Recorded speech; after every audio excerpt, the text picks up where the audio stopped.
कांग्रेस हुकूमत का 420 अय्याम से ज्यादा का अरसा मायूस कुन रहा है। कांग्रेस पार्टी आवाम से किए गए वादों की तकमील में नाकाम होने के बावजूद आज जश्न मना रही है, जो कि मुज़ाहिका खेज है। गुज़िश्ता एक साल के दौरान तेलंगाना की तरक्की मुकम्मल तौर पर ठप होकर रह गई है। इन ख्यालात का इजहार साबिक़ वज़ीर दाखिला व रुकन कानून साज कौंसिल मोहम्मद महमूद अली ने तेलंगाना भवन में प्रेस कॉन्फ्रेंस से खिताब के दौरान किया। उन्होंने कहा कि तमाम तबक़ात बिलखुसूस अक़लियती हुकूमत की कारकर्दगी से आजिज़ आ चुके हैं। हुकूमत के खिलाफ शदीद अवामी बरहमी पाई जाती हैं। माक़ाबिल इंतख़ाबात किसी भी तरीके से इक़्तिदार के हुसूल के लिए कांग्रेस पार्टी ने नाक़ाबिल अमल वादे किए। झूठे वादे के जरिए अवाम को धोखा दिया गया। इक़्तिदार पर फायज होने के अंदरून 100 यौम वादों पर अमलावरी का इजहार किया गया। ताहम आज 420 यौम गुजर जाने के बावजूद वादों की तकमील अमल में नहीं लाई गई हैं।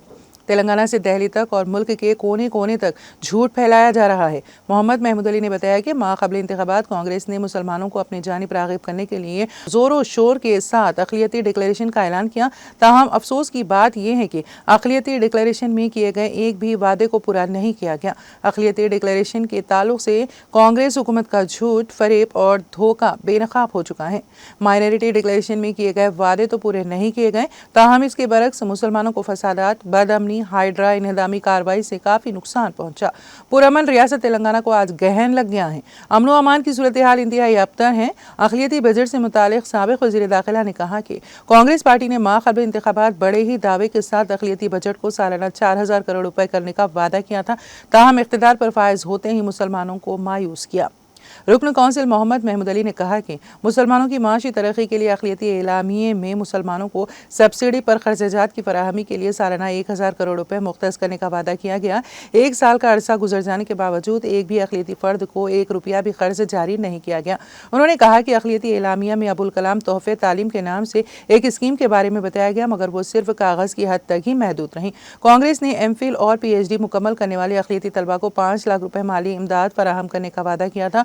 पोस्ट ग्रेजुएशन मुकम्मल करने पर 1 लाख रुपए इजाफी रकम, ग्रेजुएशन की तालीम मुकम्मल करने पर 25,000 रुपए, इंटरमीडिएट मुकम्मल करने पर 15,000 रुपए और 10वीं जमात कामयाब तलबा के लिए 10,000 रुपए देने का ऐलान किया था, लेकिन इन तमाम वादों पर कोई अमल दरामद नहीं हुआ। मोहम्मद महमूद अली ने अफसोस का इजहार करते हुए कहा कि अक़लियती एलामिया में कांग्रेस पार्टी ने अक़लियती इदारे जात जैसे वक्फ बोर्ड, अक़लियती मालियाती corporation, Christian minority finance corporation, Haj house, Urdu academy व दीगर में मखलूआ जायदादों पर तक़र्रुरात का वादा किया था।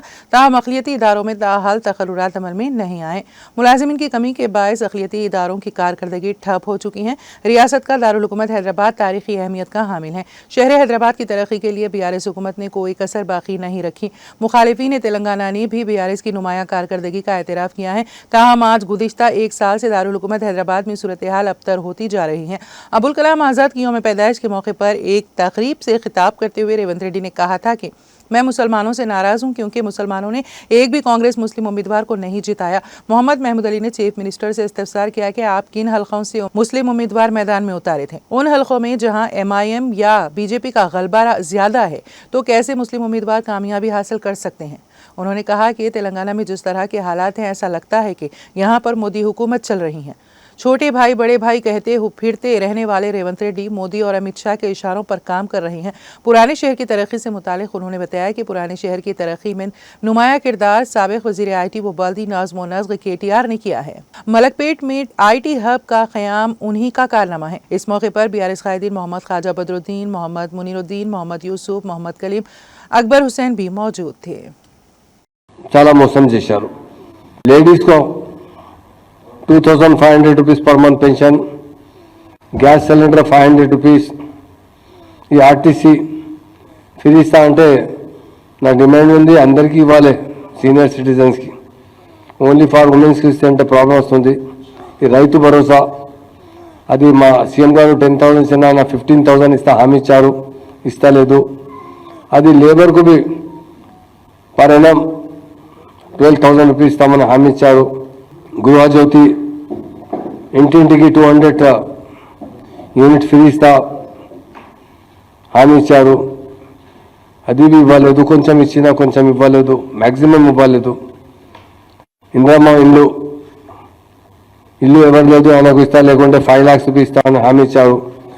తెలంగాణ మూవ్మెంట్లో పనిచేసిన ప్రొటెస్ట్ అప్పుడు ఆయనకు 250 స్క్వేర్ యార్డ్స్ ప్లాట్ ఇస్తా అంటే అది మోసం చేశారు।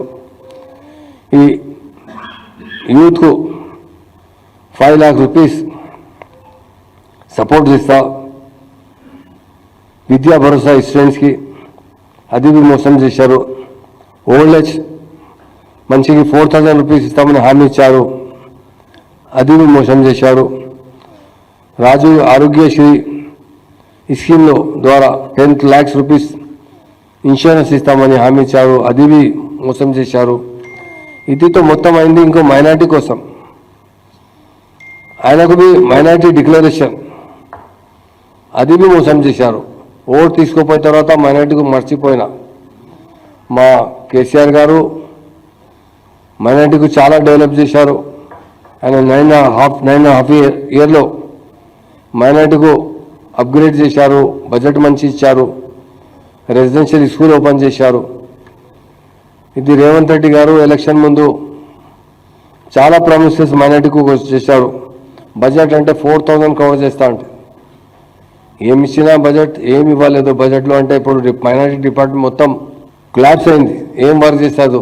Minority finance corporation, Urdu academy, Waqf board, Haj house సరిగా సర్వీస్ ఇస్తలేదు.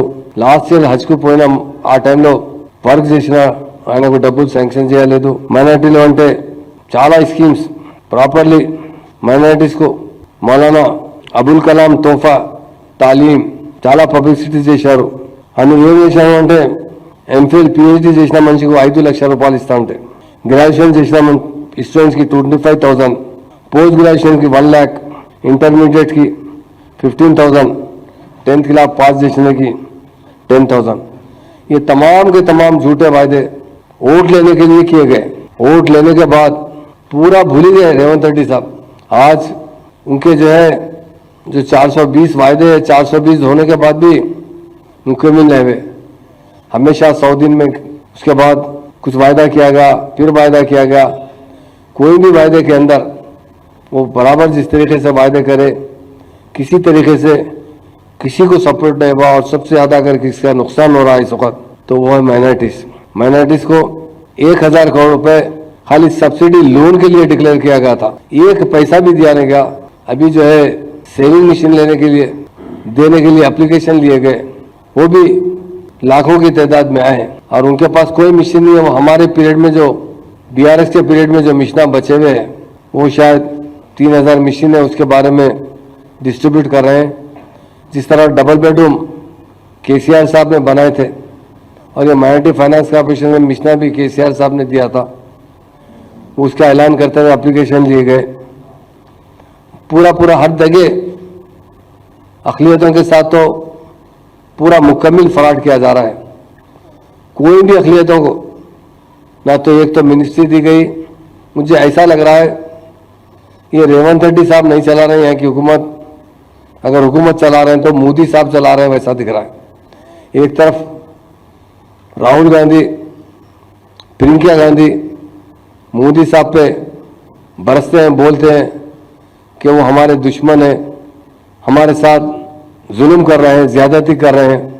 दूसरी तरफ रेवंत रेड्डी साहब बोलते हैं कि मोदी साहब मेरे बड़े भाई हैं. गुजरात मॉडल का एग्जाम्पल देते हैं. गुजरात मॉडल की तरह मैं तेलंगाना को वैसा मॉडल बनाऊंगा. ये बड़ी अफसोस की बात है. हाई कमान एक बात करती है, हमारे चीफ मिनिस्टर साहब एक बात करते हैं. यह बात समझ में नहीं है अब तक. और चीफ मिनिस्टर साहब हुकूमत नहीं चला रहे, बल्कि ऐसा दिखता कि यहाँ पर उनके जो गुरु है चंद्रबाबू नायडू साहब हो या RSS वाले यहाँ की हुकूमत में दखल दिए हैं. कांग्रेस अपने आप को सेकुलर कहती है, मगर सेकुलरिज्म का तो हमारे स्टेट में एक भी वो एग्जाम्पल नहीं दे सके, एक भी काम नहीं कर सके. हमेशा सिर्फ प्रॉमिसेस ही प्रॉमिसेस है. अफसोस की बात है कि इमाम और मौजन पास्टर्स हो या सरदार जियों के ग्रैंथिस हो, इनसे वायदा किया गया कि हमारी एक बार कांग्रेस पावर में आएगी तो इमाम साहब को 12,000 रुपए दिए जाएंगे और मौजन साहब को 10,000 रुपए दिए जाएंगे. और माइनॉरिटी के अंदर सरदार जी भी आते हैं, उनके ग्रैंथिस को भी 10 से 12,000 रुपए देंगे. मगर किसी को भी इजाफा नहीं किया गया. जो 5,000 साबिका में हमारे चीफ मिनिस्टर देते थे वो भी बराबर नहीं मिल रहे हैं. आज लोग रो रहे हैं, बोल रहे हैं कि साहब KCR साहब बहुत अच्छे थे, बहुत अच्छा ख्याल रखते थे। रमज़ान में कपड़े बांटते थे, रमज़ान में इफ्तार पार्टी देते थे, हर जगह मस्जिदों की मरम्मत करते थे। मगर ये कांग्रेस आने के बाद रेवंत रेड्डी साहब बीजेपी के नक्शे कदम पर चल रहे हैं और कहीं पर भी अक़लियतों के साथ जो वायदे किए गए हैं उसके साथ मुकम्मल नाइंसाफ़ी की जा रही। और ख़ास तौर से माइनॉरिटी डिक्लेरेशन में वायदा किया गया था जो गरीब अक़लियतें हैं, मुसलमान हैं, सिख है, क्रिश्चियंस है, बुद्धिस्ट है, जो अक़लियतें आते हैं उन्हें घर बनाने पर 5 लाख रुपए देने का वायदा किया गया था। 5 पैसे भी नहीं दिए गए, एक आदमी को भी नहीं दिया गया। खाली मुझे बात बोलते हुए दुख भी होता है, अफसोस भी होता है। जो वायदे किए गए उसके साथ गोलमाल करना, उसके साथ पूरा धोखा करना, ये सरासर नाइंसाफ़ी है। अक़लियतों के लिए ख़ास तौर से बजट के साथ साथ सब प्लान का भी वायदा किया गया था। जो बजट बचेगा हम दूसरे साल में उसे इस्तेमाल करने के ये सब प्लान दिया जाता है, SC/ST भाइयों को दिया जाता है, पर हमारे को भी देने का वायदा किया गया, वो भी हमारे साथ धोखा किया गया। अब आने वाले वक्त में हम हुकूमत से मुतालबा करते हैं, फाइनेंस मिनिस्टर से मुतालबा करते हैं कि सब प्लान में इस साल का जो बजट है, जो पैसे बचे हैं वो दूसरे साल ज़रूर उसको में शामिल किया जाए। उसी तरह सब्सिडी लोन जो 0% है, KCR साहब ने 1-1 लाख रुपए 100% सब्सिडी लोन दिया था माइनॉरिटीज़ को। हमारे रेवंत रेड्डी साहब वायदे करके पावर में आए, मगर 1 पैसा भी आज तक भी किसी को भी सब्सिडी लोन नहीं दिया गया। वो अबुल कलाम तोहफे के बारे में तो बहुत प्रोपेगेंडा करे, और जब अबुल कलाम साहब का जन्मदिन था, जन्मदिन में रेवंत रेड्डी साहब ने तकरीर की, मैं मुसलमानों से नाराज़ हूँ, आपने एक भी मुस्लिम कायद को नहीं जिता सका। मैं रेवंत रेड्डी साहब से पूछता हूँ, आप नामपल्ली में टिकट देते, कहाँ से जिता सकते बताइए? आप डिस्ट्रिक्टों से दीजिए जहाँ किसी दूसरी पार्टी का असर ना हो, कहीं बीजेपी का असर है तो कहीं MIM का असर है, वहाँ से टिकट देकर मुसलमानों को बदनाम किया जाता। और ख़ुद कहते हैं यूम तालीम जो मनाया जाता है अबुल कलाम आज़ाद के जन्मदिन पर, खुद कहते हैं रेवंत रेड्डी साहब मैं मुसलमानों से नाराज़ हूँ, आप मुसलमानों को जिता नहीं सके। मैं रेवंत रेड्डी साहब से पूछता हूँ, आज मुसलमान भी आपसे नाराज़ हैं। आप अबुल कलाम साहब के जन्मदिन पर बताए थे, तो मैं अबुल कलाम तोहफा स्कीम के बारे में कहता हूँ, आप एक भी चीज़ पूरी नहीं किए। वो तोहफे स्कीम में आप बड़े बड़े डिक्लेरेशन दिए थे। और एक बात बोलना चाहता हूँ, ओवरसीज स्कॉलरशिप KCR साहब ने स्टार्ट किया था। गरीब आदमी का बच्चा अमेरिका, ऑस्ट्रेलिया, लंदन, कनाडा जहाँ पर भी जाके पढ़ना चाहता है उसके लिए CM साहब 20 लाख रुपए ग्रांट दिया करते थे। आज 1 साल से 1 पैसा भी नहीं दिया गया और वो बच्चे परेशान हैं, उनके सर्टिफिकेट्स वहीं पर है और स्कूल्स में उन्हें अलाउ नहीं किया जा रहा है। हमारी हुकूमत से मुतालबा है कि फ़ौरन ओवरसीज स्कॉलरशिप में जो 20 लाख रुपए की स्कीम थी उसे फ़ौरन चालू किया जाए और हमारे इमाम और मौज़न हज़रात को भी जो 12,000 10,000 का वायदा किया गया उससे भी इमीडिएट अमल किया जाए। इसी तरह माइनॉरिटीज़ के साथ वक्फ बोर्ड को मुकम्मल ख़त्म किया जा रहा है। आज माइनॉरिटी के जो 4 डिपार्टमेंट हैं बिल्कुल सो रहे हैं, वहाँ कोई पुरसाने हाल नहीं है, कोई काम नहीं हो रहा है, लोग आ रहे हैं, कब्रिस्तानों की देखभाल नहीं हो रही है, लोग नाजायज़ कब्जे करते जा रहे हैं। 1 पैसा भी वक्फ बोर्ड की तरफ से अभी तक नहीं दिया जा रहा। वक्फ बोर्ड से मदद किया जाए, जहाँ जहाँ ग्रेवयार्ड्स है उसकी कंपाउंड वॉल के लिए हुकूमत से हमारा डिमांड है, उन्हें रकम फराहम की जाए। उसी तरह और एक वायदा किया गया था उर्दू DSC के बच्चों को जो उर्दू मीडियम में जवाब देते हैं। हिंदुस्तान में पहले लीडर KCR साहब है जो अक़लियतों के लिए ख़ास तौर से उनकी मातृ ज़बान के लिए इस तेलंगाना के अंदर उर्दू को दूसरी सरकारी ज़बान बनाया गया। दूसरी सरकारी ज़बान के साथ साथ जितने सरकारी एग्ज़ाम्स होते हैं जिसमें इंग्लिश के साथ साथ तेलुगु में लिखने की भी इजाज़त है, केसीआर साहब ने उर्दू में भी लिखने की इजाज़त दी, जिसकी वजह से जो लोग उर्दू मीडियम से पढ़े हैं वो एग्ज़ाम से बैठकर मुलाजिमत हासिल कर सकते हैं। महाराज रेवंत रेड्डी साहब बहुत मुलाजिमत देने का वायदा किए, एक भी नहीं देखे। जो साबिका हुकूमत में जो जॉब्स दिए, नोटिफिकेशन दिए गए, उनके सर्टिफिकेट्स देकर लोगों को बता रहे हैं कि हम जॉब दिए, ये सरासर गलत बात है। अक़लियती इदारे जो अक़लियतों की कारकर्दगी के लिए, उनके मसाइल के लिए बनते हैं, उन इदारों में ना एक पैसा है, चेयरमैन आते हैं ना कोई काम कर सकते हैं। तो मेरा यही डिमांड है कि तमाम के इदारों को अच्छा सा ग्रांट दिया जाए और ख़ास तौर से सेटविंग से ज़रिए वायदा किया गया था। सेटविंग में हम मुसलमानों को ट्रेनिंग देंगे, जॉब्स देंगे, वो भी मुकम्मल तरीके से धोखा किया गया है। तो आज हम यही बताना चाहते हैं कि कांग्रेस पार्टी हुकूमत कर रही है या बीजेपी हुकूमत कर रही है, हमें समझ में नहीं आ रहा। बीजेपी जो रेवंत रेड्डी साहब है वो राहुल गांधी साहब को फॉलो कर रहे हैं या अमित शाह साहब को फॉलो कर रहे हैं या मोदी साहब को फॉलो कर रहे हैं, वो हमें समझ में नहीं आ रहा है। क्योंकि जो काम कर रहे हैं, जो अमित शाह साहब या मोदी साहब चाहते हैं, राहुल गांधी जो चाहते हैं, वो काम नहीं हो रहा, बल्कि अमित शाह साहब, मोदी साहब चाहते हैं वही काम तेलंगाना में हो रहा है। तो इसलिए हमारा डिमांड है कि जो वायदे आप किए हैं उसे पूरा किया जाए। तेलंगाना में आज स्ट्रीट लाइट्स नहीं है, रोड कनेक्टिविटी नहीं है, ख़राब हो चुकी है। केसीआर साहब ने अच्छे रोड बनवाए थे, हैदराबाद के अंदर ब्रिजेस बनवाए थे। आप ब्रिज का इनाग्रेशन करते हैं, जू पार्क के सामने का जो महेश्वरम का ब्रिज है, बड़ी ही तारीफ करते हैं, मगर वो ब्रिज बनाने वाले केटीआर साहब है। इसी तरह हैदराबाद में 42 से ज़्यादा ब्रिजेस बनाए गए और लोग कहते हैं ओल्ड सिटी डेवलपमेंट। अरे ओल्ड सिटी डेवलप करने वाला कोई लीडर है तो केटीआर साहब है। मलकपेट के अंदर आईटी पार्क बनाया गया, फाउंडेशन डाला गया, जिससे ओल्ड सिटी के लोगों को आईटी में काम करने का मौका मिला, मगर उसे उस काम को आगे नहीं बढ़ा गया। रेवंत रेड्डी साहब बहुत वायदे करते हैं, बाज़ वक़्त तो हमें समझ में नहीं आता कि रेवंत रेड्डी साहब हर एक को वायदे करते हैं। बेचारे आशा वर्कर को, कुछ दिन पहले एक लेडी को बेहोश हो चुकी थी पुलिस के जुल्म से, उस्मानिया दवाखाना लाया गया। जब हम जाकर मिले तो उन्होंने कहा कि साहब केसीआर साहब को भगवान अच्छा रखे, खुदा अच्छा रखे, अल्लाह ताला।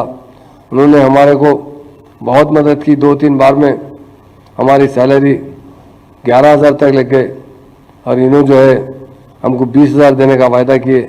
हम पूछने गए कब से बढ़ने वाली है सैलरी, तो हम पे लाठीचार्ज किया गया, हम पे जुल्म किया गया। ये खाली वायदे करते हैं, वायदे में सिर्फ झूठे वायदे करते हैं, वायदे में कहीं भी कोई किस्म का दम नहीं है। और सबसे अहम बात मैं कहना चाहता हूँ, माइनॉरिटी रेजिडेंशियल स्कूल, ये बहुत बड़ा कारनामा है। हिंदुस्तान आज़ाद होने के बाद किसी चीफ मिनिस्टर ने माइनॉरिटी एजुकेशन के बारे में, माइनॉरिटी रेजिडेंशियल स्कूल ओपन करने वाले केसीआर साहब हैं। हमारी स्टेट में 47 साल कांग्रेस ने हुकूमत की, 17 साल तेलुगु देशम ने हुकूमत की, दोनों मिलाकर तकरीबन 65 साल हुकूमत की। सिर्फ 10 रेजिडेंशियल स्कूल थे, उसमें 1000 से 1200 बच्चे पढ़ा करते थे। मगर बीआरएस पार्टी पावर में आने के 2 साल के अंदर केसीआर साहब ने 204 रेजिडेंशियल स्कूल खोले, उसे अपग्रेड करते हुए इंटरमीडिएट कॉलेज खोले गए उसमें। उसी तरह उन बच्चों को अच्छी से अच्छी तालीम देने के लिए आफ्टर इंटरमीडिएट वो डिग्री करना चाहते हैं, अगर एग्ज़ाम में पास होने तो एमबीबीएस में अपियर बैठ सकते हैं, सीट मिलने पर इंजीनियरिंग कर सकते हैं। जो भी करना चाहते उन्हें केसीआर साहब ने मौका देने का वायदा किया और दिया भी।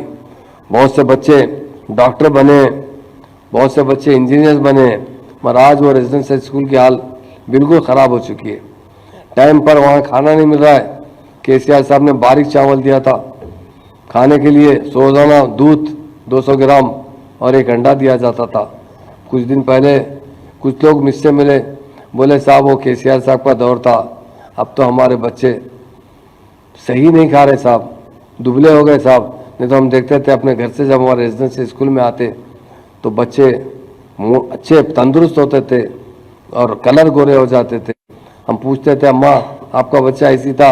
नहीं बाबा, हमारे बच्चे धूप में रहते थे, केसीआर साहब ने इतनी अच्छी बिल्डिंग में रखा इसलिए वो कलर अच्छी ग़िज़ा दे रहे हैं, इसके लिए वो बच्चों का कलर खुल गया है, गोरे हो गए। ऐसा समझने वाले लीडर अगर कोई हैं, किसी को कुछ करने वाले हैं तो केसीआर साहब है।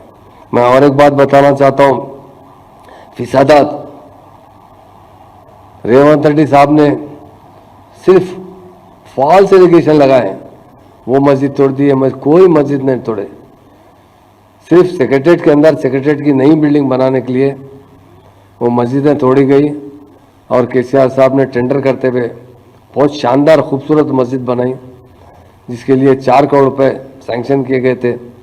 टेंडर भी हुआ और मस्जिद भी बन चुके हैं दोनों मस्जिदें। मगर अफसोस की बात है आज एक 1.25 साल होने के करीब आ चुके हैं मगर वो मस्जिद का बिल नहीं दिया गया। हम चीफ मिनिस्टर साहब से और फाइनेंस मिनिस्टर साहब से गुजारिश करते हैं, अल्लाह का घर या मंदिर बनाए, भगवान का चर्च बनाए, पहले इन 3 लोगों के जो बजट है इमीडिएट सैंक्शन किया जाए ताकि उनका पेमेंट उनको मिल सके, क्योंकि वो लोग भगवान का जब अल्लाह का घर बनाते हैं उसके बाद परेशान नहीं होना चाहिए, उनको इन टाइम पैसे मिलना चाहिए। आज तक उसे पैसे भी नहीं दिए गए। उसी तरह कांग्रेस के दौर में क्रिमिनल राइट्स बढ़ते हैं, इनका अपना एक हुकूमत करने का तरीका है। हमको आज़ादी मिली 1947 में, 48 में तेलंगाना को आंध्रा में मिला गया, तेलंगाना को हिंदुस्तान में जम किया गया। जब से लेकर 1948 से लेकर 2014 तक फिसादात होते रहे। फिसादात अगर रोकने वाला कोई शख्स है तो वो केसीआर साहब है। उन्होंने 2014 में ऐलान किया कि आज के बाद कोई फिसादात नहीं होंगे, हिंदू मुस्लिम मिलजुल कर रहेंगे, गंगा जमुना तहजीब को फ़रोग देंगे। आज सारे प्यार और मोहब्बत से रह रहे थे। जिस जैसा ही कांग्रेस पार्टी में आई, सबसे पहले मोइनाबाद की एक मस्जिद को शहीद कर दिया गया।